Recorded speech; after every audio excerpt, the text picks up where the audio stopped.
नमस्कार दोस्तों, स्वागत है आपका आर के क्लासेस में। दोस्तों, आज की क्लास में हम लोग देखेंगे भारतीय नदी के बारे में हम लोग पढ़ेंगे। अभी तक हम लोगों ने 2 चैप्टर को ज्योग्राफी में अच्छे से कंप्लीट कर लिया है, एकदम विस्तार से। उससे ज़्यादा विस्तार नहीं हो सकता प्रीलिम्स के लिए। और यदि आपने उसे नहीं देखा है तो आप प्लेलिस्ट में जाके देखें और उनका नोट्स बनाएं, उनको अच्छे से रिवाइज करें, फिर घटना चक्र का टेस्ट लगाएं। 100 क्वेश्चन में आपका 95 टू 98 क्वेश्चन एकदम बनेगा। ठीक है, तो इस तरह की अपनी पढ़ाई होती है दोस्तों। चलिए, आप ट्राई करके देखिए। और यदि आप चैनल पर नए हैं तो चैनल को सब्सक्राइब करें, पास वाले बेल आइकन को दबाएं, ताकि इस तरह की और भी वीडियो आती है तो आपको जानकारी मिल सके। वीडियो को अधिक से अधिक शेयर करें। चलिए, हम लोग पढ़ेंगे भारतीय नदी के बारे में जानेंगे, लेकिन उससे पहले इस फिगर पर जरा गौर फरमा लेते हैं, क्योंकि यदि आपने ये फिगर समझ लिया तो इसके पीछे जितने भी लाइन्स अभी हम लोग पढ़ने वाले हैं वो आपको एक चुटकी में याद होगी। देखते हैं क्या है फिगर। बस आपको फिगर को समझना है और रफ में 2-3 बार कहीं पर ड्रॉ कर लेना है, क्योंकि ये जब आप कर लेते हैं ना और फिगर जब आप समझ लेते हैं ना, तो फिर आपको कोई भी चीज़ याद करने की आवश्यकता नहीं होती। फिगर जो है दोस्तों बहुत कुछ कह जाती है। देखते हैं। देखिए, यहाँ पर आपको दिख रहा है एक गंगोत्री ग्लेशियर। ठीक है, और यहाँ पर एक ग्लेशियर आपको दिख रहा है जिसका नाम है संतुपत ग्लेशियर। 2 ग्लेशियर आपको दिख रहे हैं। अब देखिए, गंगोत्री से एक धारा निकल रही है, इस प्रकार से यहाँ तक आई है, जिसका नाम हम लोगों ने दिया है माफ करें, भागीरथी। ठीक है, गंगोत्री से एक धारा निकल रही है जिसको हम लोगों ने भागीरथी बोला है। वहीं देखिए, शंतोपत ग्लेशियर से एक धारा निकल रही है जिसको हम लोग कह रहे हैं अलकनंदा। ठीक है, और ये भागीरथी, ये अलकनंदा, ये कहाँ पर मिल रही है आगे देखिए, यहाँ पर ये नाम दे दिया हम लोगों ने देवप्रयाग। ठीक है, तो हमने क्या देखा कि भैया एक गंगोत्री ग्लेशियर है, एक संतोपत ग्लेशियर है। गंगोत्री से निकल रही है भागीरथी, संतोपत से निकल रही है अलकनंदा, और ये दोनों जहां मिल रही है उसे हम लोगों ने नाम दे दिया देवप्रयाग। इतनी तो बात आपको समझनी है। क्या? एक ग्लेशियर गंगोत्री, दूसरी संतोपत। ठीक है, गंगोत्री से निकली भागीरथी और संतोपत से निकली अलकनंदा। दोनों जहां मिली उसका नाम हो गया देवप्रयाग। अब देखिए, देवप्रयाग तो याद हो गया कि भैया जहां भागीरथी और अलकनंदा मिल जाती है उस जगह को देवप्रयाग कहते हैं। लेकिन इस तरह से और भी प्रयाग हैं जो कि कई दफा एग्जाम में आपके पूछे गए हैं, तो उन्हें कैसे समझेंगे। देखिए, ये जो सारे प्रयाग है ना, इस संतोपत से निकलने वाली अलकनंदा में ही टच करते हैं। कैसे? यहाँ पर देखिए, हम लोग ने क्या देखा कि यहाँ पर संतोपत है और इससे निकल रही है अलकनंदा। अब देखिए, अलकनंदा में पहली नदी जो है ये है अपनी धौली गंगा। ठीक है, अलकनंदा में अपनी पहली नदी है धौली गंगा, जो कि यहाँ पर देखिए विष्णु प्रयाग में मिल रही है। ठीक है, धौली गंगा के बाद आप देखिए नंदाकिनी, जो कि नंद प्रयाग में मिल रही है। फिर देखिए पिंडारी नदी जो है कर्ण प्रयाग में मिल रही है। ठीक है, फिर देखिए एक आई है मंदाकिनी नदी, यहां से मंदाकिनी नदी जो कि रुद्रप्रयाग में मिल रही है। अब कहिएगा कि ये याद कैसे होगा? तो कुछ नहीं है भैया, फिगर को आपने देखा ना। फिगर में आपने क्या देखा कि सारे प्रयाग जो हैं ये अलकनंदा से ही टच कर रहे हैं। खाली आपको नदियों का क्रम याद रखना है। जैसे देखिए, धौली गंगा कहाँ मिल रही है? विष्णु प्रयाग में। धौली धनुष, विष्णु भगवान, धनुष विष्णु जी। नंदाकिनी तो आपको याद हो जाएगा नंद प्रयाग। पिंडारी कर्ण पिंडारी। मंदाकिनी रुद्र प्रयाग। ठीक है, चलिए यहाँ तक उम्मीद है आपको समझ में आ गया होगा। तो हम लोगों ने अभी फिगर का इतना ही भाग जो है चर्चा किया है। अब देखिए यहाँ तक जो है देव प्रयाग तक जो है गंगा जो है ये, इसके बाद ही जो इसका नाम है गंगा कहलाता है। ठीक है, देव प्रयाग के बाद अलकनंदा और भागीरथी जब मिल जाती है, देव प्रयाग से आगे जब बढ़ती है तो इसे गंगा कहती है। और इस समय तक यह चट्टानी भागों में जो है बहती है, चट्टान को होते हुए बहती है। अब देखिए आगे बढ़ रही है गंगा, तो आपको पहला स्थान क्या नजर आ रहा है? देखिए ये है अपना हरिद्वार, और हरिद्वार ही वह जगह है जहां पर गंगा जो है मैदानी भागों में प्रवेश करती है। यह सवाल कई दफा पूछा जा चुका है कि गंगा जो है किस क्षेत्र में मैदानी भागों में प्रवेश करती है, तो ये है अपना हरिद्वार, ध्यान रखें। फिर देखिए आपको एक फिगर में दिख रहा होगा ये नदी इस तरह से आके मिल रही है। ठीक है, ये देखिए उत्तराखंड से निकलती है, इस नदी का नाम है रामगंगा। ठीक है, उत्तराखंड से एक नदी आ रही है जो कि हरिद्वार के आगे जो है ये गंगा से मिलती है। इसका नाम क्या रखा हम लोगों ने? हम लोगों ने नहीं, इस नदी का नाम है रामगंगा। और देखिए अब आप यहाँ पर एक चीज समझिए, रटने का आवश्यकता नहीं। गंगा की, यहाँ से गंगा है ही, गंगा की पहली सहायक नदी आपको कौन सा दिख रहा है? तो बिल्कुल भैया रामगंगा ही है। इसके पहले देखिए कोई भी नदी इससे नहीं मिला है, यहाँ पर आकर एक दूसरी नदी मिल रही है ना। तो सवाल पूछ लिए कि गंगा की पहली सहायक नदी कौन सी है, फिगर देख के आपको बता देना है कि रामगंगा है। ठीक है, जब भी आप रफ में फिगर मारेंगे, आप करेंगे, तैयार करेंगे फिगर को, तो कुछ नहीं करना है, गंगोत्री शंतोपद दो नदी निकालिए, देव प्रयाग में मिलाइए। अब जितना प्रयाग था, धौली गंगा, विष्णु प्रयाग, नंद प्रयाग, नंदाकिनी, ठीक है, पिंडारी, कर्ण प्रयाग, यहाँ से लाइए मंदाकिनी। ठीक है, उसको रुद्र प्रयाग में मिलाइए, और देव प्रयाग से आगे हरिद्वार बढ़िए। यहाँ पर समझिए हरिद्वार है भैया, और ये मैदानी भाग में यहाँ चली। उसके बाद हरिद्वार से जैसे आगे बढ़िएगा तो रामगंगा इससे आके मिली, और रामगंगा इसकी मिलने वाली पहली सहायक नदी है। क्लियर है? अब देखिए ये पीछे का जो ये भाग देख रहे हैं ना, ये इसको भी समझिए, इसमें क्या कहना चाह रहा है फिगर। अब देखिए एक ग्लेशियर है, यमुनोत्री ग्लेशियर। ठीक है, यमुनोत्री ग्लेशियर से ही जो है अपनी यमुना निकल रही है। ठीक है, यमुनोत्री ग्लेशियर से अपनी यमुना निकल रही है। तो देखिए ये यमुना निकली इधर से। आइए अब यमुना के बारे में थोड़ा देख लें। यमुना निकली तो देखिए इंदौर में, यहाँ आप लिख लीजिएगा, इंदौर में एक जनापाव पहाड़ी है। ठीक है, सभी नदियों को विस्तार से पढ़ेंगे, केवल रूट को हम लोग समझ रहे हैं। इंदौर में एक जनापाव पहाड़ी है। ठीक है, इससे निकली आपकी चंबल। ठीक है, और चंबल जो है ये इटावा में यमुना से मिल गई। क्लियर है? क्या देखा हम लोगों ने? तो यमुनोत्री से निकली यमुना, ठीक है, उसके बाद जो है इटावा में जनापाव पहाड़ी से निकली चंबल उससे मिल गई। क्लियर है? फिर देखिए एक और नदी है जो कि कारकी बर्डी पहाड़ी से निकलती है, जिसका नाम है छिपरा, और ये भैया चंबल में ही मिल रही है। छिपरा किस में मिल रही है? चंबल में, ध्यान देना है आपको। चलिए ठीक है, जब इटावा में चंबल मिली उसके बाद ये आगे बढ़ी यमुना, फिर ये हमीरपुर पहुंची यमुना।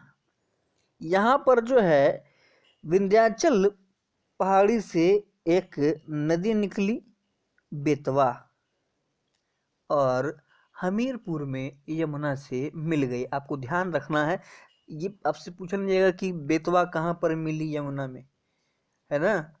सिर्फ आपको मैप को ध्यान में रखना है क्या कि यमुना जो है यमुनोत्री ग्लेशियर से निकली और चली। पहला स्थान इटावा आता है जहां पर कि उसको जो है चंबल नदी मिलता है। और चंबल जैसे आया तो चंबल निकलता कहाँ से, तो ये जनापाव पहाड़ी से निकलता है भैया। फिर चंबल में एक और नदी आके मिलती है छिपरा, जो निकलती कहाँ से, तो कारकी बर्डी पहाड़ी से।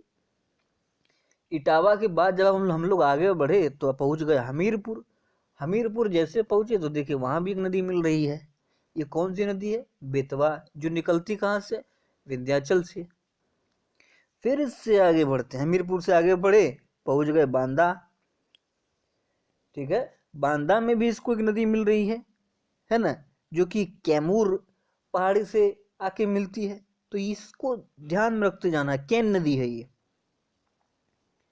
ठीक है, चलिए अब देखिए आप क्या देख रहे हैं कि यमुना इधर से आई थी भैया, इसमें जो इसकी सहायक नदियां थी मिली, और यमुना जो है जाके देख रहे हैं गंगा में प्रयागराज में मिल गई।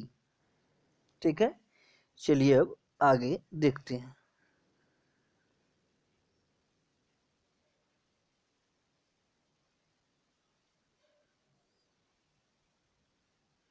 अब देखिए इसका रूट समझना हमें। प्रयागराज में गंगा जो है, गंगा में यमुना मिल गई। उसके बाद देखिए गंगा जो है आगे बढ़ी। प्रयागराज के बाद जो तीसरी मिलने वाली नदी है, देखिए पहली तो रामगंगा मिली, दूसरी यमुना मिली, तीसरी जो नदी मिली ये मिली गोमती।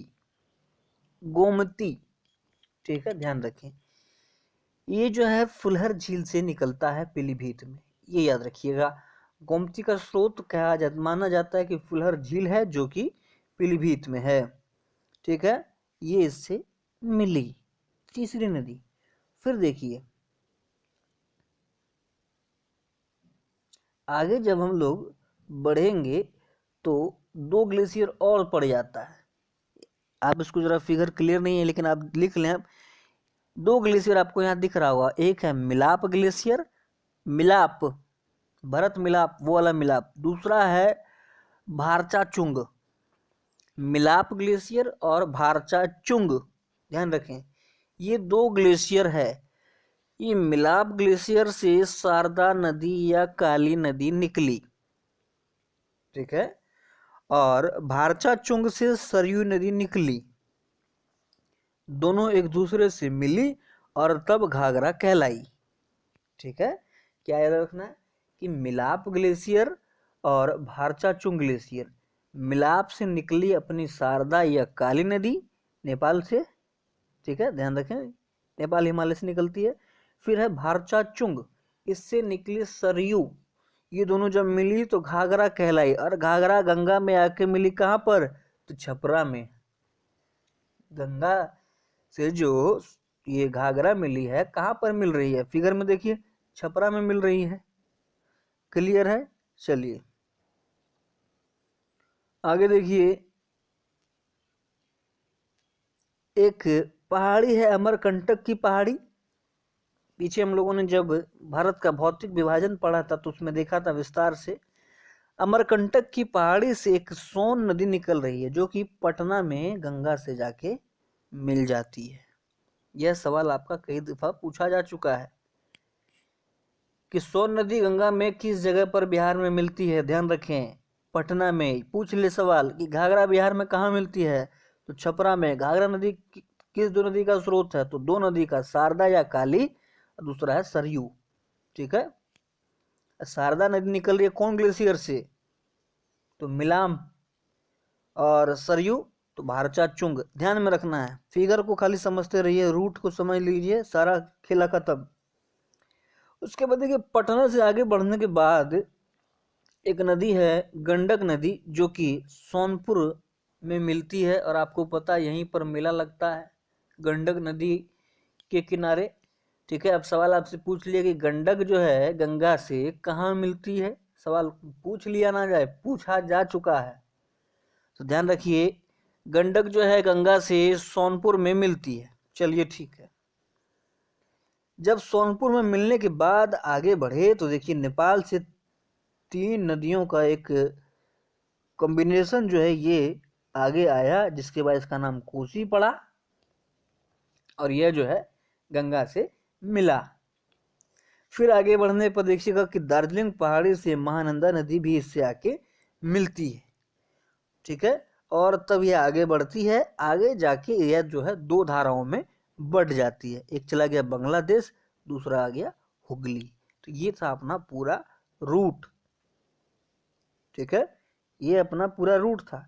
इस रूट में देखिए कुछ भी नहीं है, एक बार जल्दी से देख लेते हैं। देखिए गंगोत्री ग्लेशियर, शंतोपद ग्लेशियर, ठीक है, इससे 2 नदी निकली। ये अपना भागीरथी था, ये अलकनंदा था, दोनों देवप्रयाग में मिली। फिर यहाँ पर हमें 5 प्रयाग बनाना है, क्या, तो धौली गंगा, विष्णु प्रयाग, ठीक है। फिर बनाना था नंद प्रयाग, है ना, नंदाकिनी। फिर हमें बनाना था पिंडारी नदी, कर्ण प्रयाग। फिर यहाँ से देखिए एक बीच, इसके बीच से एक नदी आ रही थी, है ना, मंदाकिनी, रुद्र प्रयाग। ये भागीरथी अलकनंदा मिला कहाँ पर भैया, तो देव प्रयाग में। यहाँ से आगे बढ़े तो हरिद्वार में पहुँच गए, मैदानी भाग में, ठीक है। यहाँ से फिर आपको आगे बढ़ना है। इधर देखिए यमुनोत्री से यमुना नदी निकल रही थी, ये यहाँ पर प्रयागराज में आके मिल रही थी, ठीक है। अब यमुना निकल रही है तो यमुना की सहायक आपको याद रखना है, क्या, जनाव पाव पहाड़ी से निकली चंबल, जाके इटावा में मिल गई। फिर देखिए यहाँ एक कारकी बाड़ी पहाड़ी था, वो जो है छिपरा नदी थी, वो चंबल में मिल गई। फिर जब आप इटावा से आगे बढ़िएगा हमीरपुर, ठीक है, तो वहाँ एक नदी इससे मिलती है। फिर जब आप आगे आइएगा बांदा, तो वहाँ एक नदी मिली, कैमूर पहाड़ी में मिली, अमरकंटक जो है मिली, है ना, और यहाँ जाके मिल गई। तो इस तरह से आप अगर रूट याद कर लेते हैं तो आपको कभी आप नहीं भूलेंगे, ठीक है दोस्तों। चलिए आगे बढ़ते हैं। देखिए प्राकृतिक रूप से बहने वाली जो जलधारा है उसे हम लोग नदी कहते हैं। नदियाँ जो है ये 2 प्रकार की होती है। जैसे देखें आप, हिमालयी नदी एक हो गया, दूसरा है प्रायद्वीपीय नदियाँ, ठीक है। देखिए हिमालय का जो स्रोत है यह मुख्यतः होता है ग्लेशियर, ठीक है। कहने का मतलब हिमालय से जो निकलने वाली नदियां हैं इनके जल का स्रोत ग्लेशियर होता है, और इसलिए यह जो है वर्षवाहिनी अर्थात सालों भर बहती है, ठीक है। इसमें जो देखिए प्रमुख नदी शामिल है जो कि हम लोग पढ़ने वाले हैं एक एक करके, गंगा है, ब्रह्मपुत्र है, सिंधु है। तो ये सब जो है हिमालयी नदियां हैं, अर्थात सालों भर बहने वाली नदी। वहीं अगर प्रायद्वीपीय भारत की नदी की बात की जाए तो इसका स्रोत देखिए वर्षा का जल होता है, ठीक है। ये सब मौसमी नदी है, बरसाती नदी है, ठीक है। इसलिए इसे जो है मौसमी या बरसाती नदी कहते हैं। वर्षा अगर अच्छा हुआ तो नदी में लबालब पानी, बारिश नहीं हुई तो नदी में देखिएगा बालू ही बालू। तो इस तरह की नदी है। अब प्रायद्वीपीय नदी भी 2 प्रकार में इसको पढ़ा जाता है। पहला तो हो गया अरब सागर की नदियां, अर्थात ऐसी नदियां जो अपना जल अरब सागर में गिराती है। देखिए ये ऐसी नदी जो अपना जल अरब सागर में गिराती है। दूसरा है बंगाल की खाड़ी, मतलब जिसका जल बंगाल की खाड़ी में चले जाता है। अब देखिए अरब सागर में गिरने वाली कौन कौन सी नदी है, तो भैया नर्मदा है, ताप्ती है, लूनी है, माही है, साबरमती है। नर्मदा, ताप्ती, लूनी, माही, साबरमती, ये सब जो अरब सागर की नदी है। इसके अलावा देखिए गोदावरी है, कृष्णा है, कावेरी है, महानदी है, ये सब जो है इस बंगाल की खाड़ी में जाती है। अब हम लोग पढ़ेंगे गंगा नदी के बारे में। गंगा नदी के बारे में फिगर में हम लोगों ने पीछे विस्तार से देख लिया है। उम्मीद है कि फिगर आपके माइंड में नाच रहा होगा। देखिए गंगा का उद्गम जो है गोमुख या गंगोत्री ग्लेशियर से होता है, ठीक है। उद्गम हम लोगों ने देखा, और ये गंगा कब कहलाती है ये भी जाना है, ठीक है। देखिए क्या कहता है कि गंगा जो है उत्तराखंड, उत्तर प्रदेश, बिहार, झारखंड, पश्चिम बंगाल होते हुए बांग्लादेश चली गई। कितना स्टेट हुआ भैया, 5।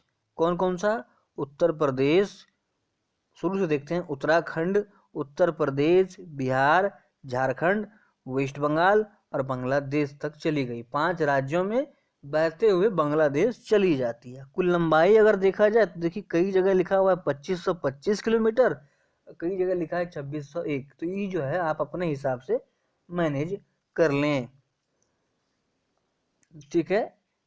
देखिए गंगा नदी की खास बात यह है कि इसमें जो है डिजॉल्व ऑक्सीजन, घुलित ऑक्सीजन की मात्रा जो है बहुत ही ज़्यादा है, ठीक है। इसमें जो घुलित ऑक्सीजन की मात्रा है ना वो सर्वाधिक है, और इसी कारण इसमें सबसे ज़्यादा डॉल्फिन पाया जाता है। ध्यान रखें, सर्वाधिक डॉल्फिन पाए जाने का कारण क्या है, तो इसमें घुलित ऑक्सीजन की मात्रा ज़्यादा है। इसके अलावा घुलित ऑक्सीजन तो है ही, इसके अलावा गंगा नदी में बैक्टीरियोफेज पाया जाता है, बैक्टीरियोफेज वायरस, ठीक है। और ये जो बैक्टीरियोफेज है ये क्या करता है कि जीवाणु को जो है ये नष्ट कर देता है। ध्यान रखना है कि गंगा नदी में सर्वाधिक जो है घुलित ऑक्सीजन है। इसके अलावा जो है यहाँ पर एक बैक्टीरियोफेज नामक एक वायरस होता है जो जीवाणु को नष्ट करता है। अब जीवाणु नष्ट हो गया तो पानी स्वच्छ हो गया, इसलिए गंगा को स्वतः स्वच्छ होने वाली नदी कहा जाता है। यह सवाल भी आपको पूछा जा चुका है कि किस नदी को स्वतः स्वच्छ होने वाली नदी कहते हैं, गंगा, गोदावरी, कृष्णा, कावेरी। तो ध्यान रखना है। देखिए गंगा नदी का जो ये बहती है तो 5 राज्यों में हम लोगों ने देखा था, ठीक है। यूके, यूपी, बिहार, झारखंड, पश्चिम बंगाल, इतने राज्यों में बहती है। लेकिन इसके जल का प्रयोग की बात की जाए तो कुल जो है इसके जल का प्रयोग 15 राज्यों में होता है। ये कितना इम्पोर्टेंट, ठीक है। बहती है 5 राज्यों में लेकिन प्रयोग जो है 15 राज्यों में होता है, जो कि कुल क्षेत्रफल का 26.1% क्षेत्र जो है ये कवर करती है, ठीक है। इतनी महत्वपूर्ण नदी होने के कारण जो है इसे राष्ट्रीय नदी घोषित किया गया है। पवित्रता है इसके पीछे, जो है हमारी आस्था है, ये एक तरह से समझे एक वरदान है। 15 राज्यों में अपना ये सहयोग देती है। अब देखिए हम लोगों ने क्या देखा था कि गंगा है जो कि 2 नदियों की संयुक्त धारा है। हम लोगों ने देखा था ना भैया, गंगोत्री और संतोपद से निकला था। गंगोत्री से निकला था आपका भागीरथी, संतोपद से अलकनंदा। तो यहाँ वही कह रहा है कि गंगा 2 नदियों की संयुक्त धारा है, भागीरथी और अलकनंदा। इसे जो है ये देवप्रयाग में मिलते हैं, जिसके बाद ही इसे गंगा कहते हैं। तो खैर लाइन की आवश्यकता नहीं है क्योंकि हम लोग अब फिगर में समझ चुके हैं, फिर भी आप ध्यान रखें। अब देखिए गंगा नदी जो है गंगोत्री ग्लेशियर से उत्तराखंड के उत्तरकाशी जिले से निकलती है। याद रखें कौन जिला से, उत्तरकाशी जिले से। इसके बाद पश्चात जो है गोमुख तक पहुंचती है। क्या कह रहा है, उत्तरकाशी जिले से निकला और गोमुख तक पहुंचा। देखिए गंगोत्री से गोमुख तक इसे जानवी कहते हैं। ध्यान रखें, गंगा को गंगोत्री से गोमुख तक क्या कहते हैं, जानवी। और गोमुख के बाद इसे भागीरथी कहा जाता है। ये ध्यान रखें, गोमुख के बाद इसे भागीरथी कहा जाता है। और एक दूसरी नदी भिलंगना गंगा नदी से गोविंद प्रयाग में मिलती है। ध्यान रखें, यहीं पर एक बांध बनाया गया है जिसे टिहरी बांध कहते हैं। टिहरी बांध कहाँ पर है, तो ध्यान रखिए जो कि उत्तराखंड में स्थित। गंगा नदी मैदान में हरिद्वार से प्रवेश करती है, सवाल पूछा जा चुका है। फिर देखिए भागलपुर के विक्रमशिला में एक जो है अभ्यारण्य है, ध्यान रखना है, जो कि भारत का एकमात्र गंगे या डॉल्फिन अभ्यारण्य है। सवाल पूछ लिया जाएगा कि भारत का एकमात्र डॉल्फिन अभ्यारण्य कहाँ पर है, तो भागलपुर में है। ये जो डॉल्फिन है इसे जलीय जीव घोषित किया गया है 5 अक्टूबर 2009 को। ध्यान रखें, ठीक है।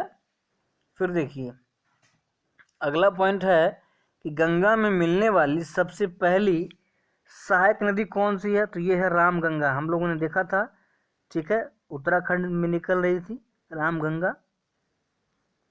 चलिए फिर देखिए घाघरा नदी नेपाल से निकलती है, ठीक है, घाघरा नदी नेपाल से निकलती है, लेकिन नेपाल से निकलने से पहले भैया इसकी दो संयुक्त धारा भी थी, और ये दो ग्लेशियर से निकल रहा था। हम लोगों ने क्या पढ़ा था, मिलाप ग्लेशियर से और भारचाचुंग ग्लेशियर से, ठीक है।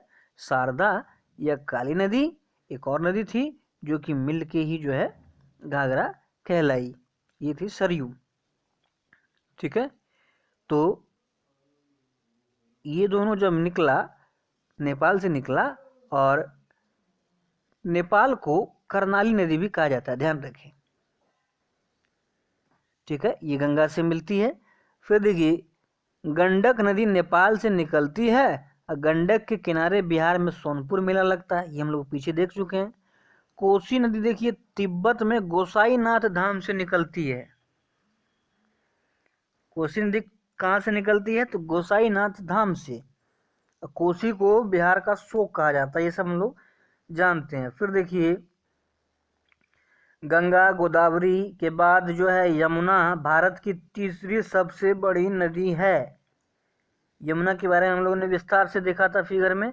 यमुना यमुनोत्री ग्लेशियर में जो है बंदरपूछ उत्तरकाशी से निकलती है, और देखिए चंबल, केन, बेतवा, छिपरा, ये सब जो है सिंध यमुना की प्रमुख सहायक नदी है।